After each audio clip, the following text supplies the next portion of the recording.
Paris Olympics के silver medallist और Tokyo Olympics के गोल्ड मेडलिस्ट नीरज चोपड़ा हमारे साथ हैं। नीरज, बधाई आपको। Thank you.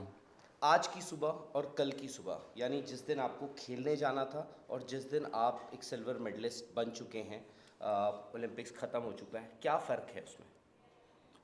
उसमें बस यही फ़र्क है कि कल माइंड में ये था कि हाँ खेलना है, अच्छी परफॉर्मेंस देनी है, और आज वो ख़त्म हो चुका है पूरा, और अब वो जा चुका है और अपनी कंट्री के लिए सिल्वर जीता है। तो वो डिसाइड हो चुका है ऑलरेडी, और अभी बस वही है कि अभी आगे जो आने वाले कंपटीशन है उन पे ध्यान देना है। कंधे थोड़े हल्के लग रहे हैं।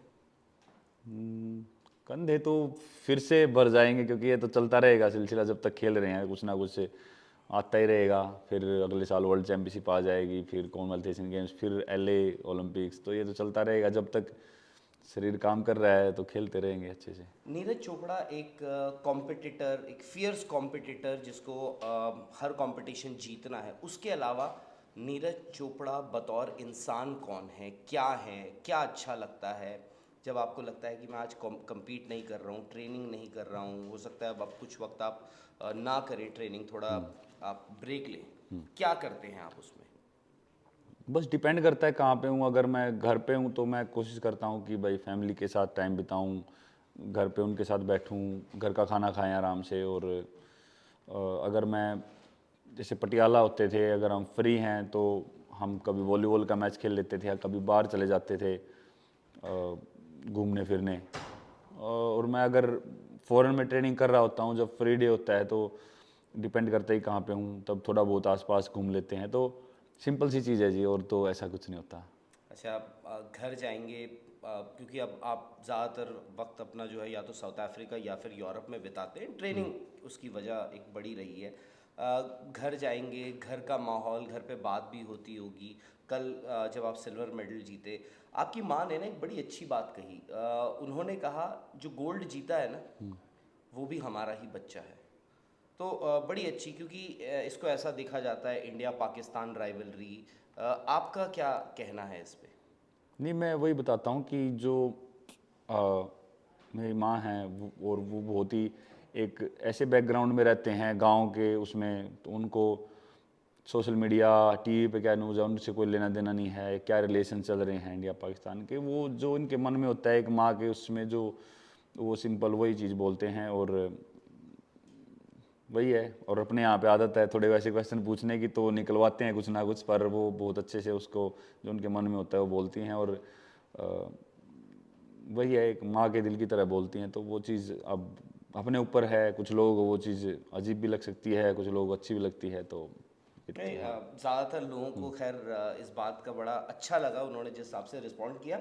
अच्छा नीरज, कल आप कंपटीशन ख़त्म हुआ, आते हैं, आपने बड़ी लंबी चौड़ी बातें करी जर्नलिस्ट से मीडिया कॉन्फ्रेंस में। एक चीज़ आपने बात करी, क्योंकि अरशद नदीम भी आए हैं, बहुत अच्छा उनका एक बैकग्राउंड नहीं रहा है फिनेंशियली। ये जो ब्रांड्स हैं आपके पास, आज बहुत सारी इंडोर्समेंट्स हैं, ओमेगा भी है, आपने एक बड़ी शानदार घड़ी भी पहनी हुई है। ये किसी भी एथलीट के लिए ब्रांड्स कितने ज़रूरी होते हैं? ब्रांड्स या फिर जो एक ये फिनेंशियल सिक्योरिटी देते हैं?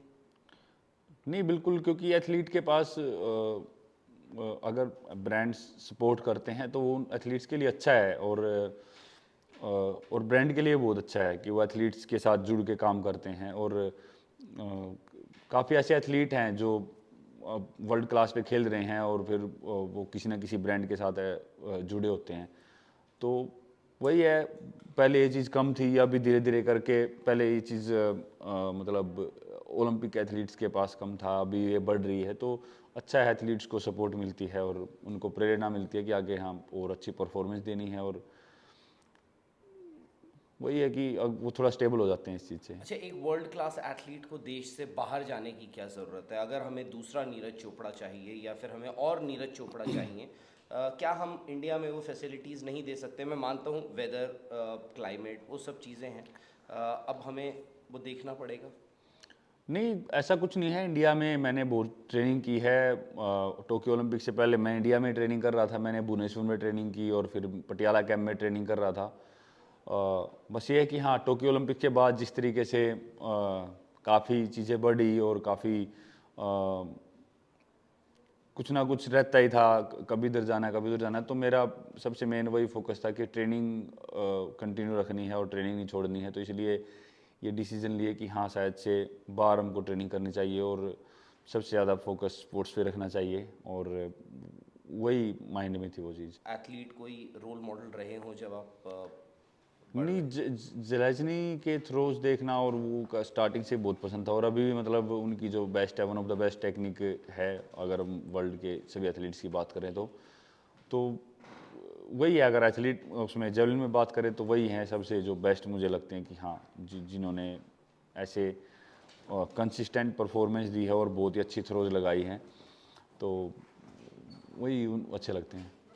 कोई कोई बकेट लिस्ट है जो आप सोचते हैं कि खेलों के अलावा कि मुझे ये करना है, यहाँ घूमने जाना है, इससे मिलना है, कोई ऐसी कोई बकेट लिस्ट? नहीं, मुझे लगता है कि जहाँ पे भी मैं मेरा कैंप जाता है और उस जगह पे कोशिश करता हूँ कि हाँ यहाँ जहाँ पे भी कैंप है वहाँ पे घूमना है। जैसे साउथ अफ्रीका गए, जिस दिन रेस्ट है तो थोड़ा बहुत आसपास जो फेमस जगह है वहाँ पे चले गए, या कभी जर्मनी या स्विट्ज़रलैंड में कोई कैंप लगा है तो वहाँ घूम लिए।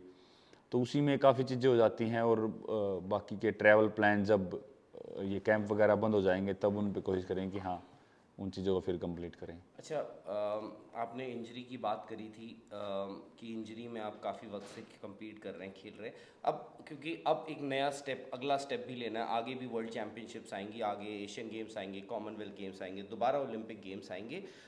हम कुछ बदलाव देख सकते हैं, सर्जरी शायद से आपके डॉक्टर्स अगर आपको अलाउ करते हैं या एडवाइस करते हैं सर्जरी के लिए, बट सपोर्ट स्टाफ में आप उसको एक्सपैंड कर सकते हैं, कुछ ऐसे बदलाव हो सकते हैं? हाँ देखते हैं, वो डॉक्टर से मिलेंगे, बात करेंगे, और जैसा भी रहेगा वो जो भी बताएंगे उनका जो डिसीजन होगा उसके हिसाब से फिर मैं अपनी टीम से बात करके वो करूँगा। और पर्सनली मेरी टीम काफ़ी अच्छी है, और अभी तक तो ऐसा कुछ है नहीं बदलाव। बाकी जो भी डिसाइड होगा वो आपको पता लग ही जाएगा। बिल्कुल नीरज, हमें बिल्कुल पता लगेगा, और हमें ये भी पता है और ये भी पता लगेगा आने वाले वक्त में कि नीरज चोपड़ा एक चैम्पियन एथलीट हैं। आगे जब वो आएंगे हम आपसे वही उम्मीद दोबारा करेंगे, चाहे आपके कंधे भारी हों या हल्के हों, प्रेशर ऑफ एक्सपेक्टेशंस जो हम कहते हैं। Neeraj, many thank congratulations, you. बहुत बहुत बधाई आपको, और all the best for future. Thank you thank so you very much. Much. Thank you.